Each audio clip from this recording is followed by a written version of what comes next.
بسم اللہ الرحمن الرحیم۔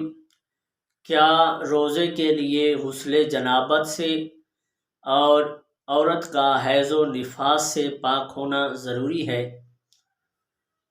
تو بتاتا چلوں، روزے کے لیے عورت کا حیض و نفاس سے پاک ہونا ضروری ہے۔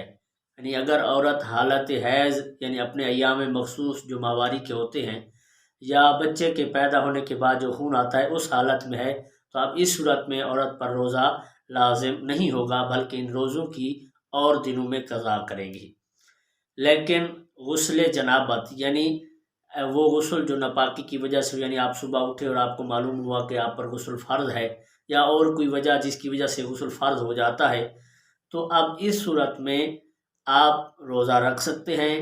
بس اتنا آپ نے خیال رکھنا ہے کہ سحری کا وقت ختم ہونے سے پہلے آپ نے 2 فرض غسل کے، ایک کلی کرنا کیونکہ اس کے اندر غرغرہ ہوتا ہے، اور دوسرا ناک میں پانی چڑھنا، اس میں بھی مبالغہ کی ضرورت ہوتی ہے۔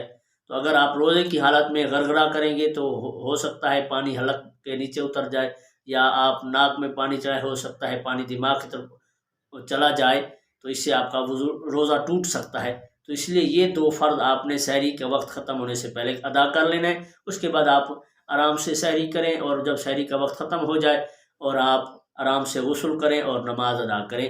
تو غسل جنابت سے پاک ہونا روزے کے لیے ضروری نہیں ہے، باقی حیض و نفاس سے پاک ہونا عورت کے لیے روزہ رکھنے کے لیے ضروری ہے۔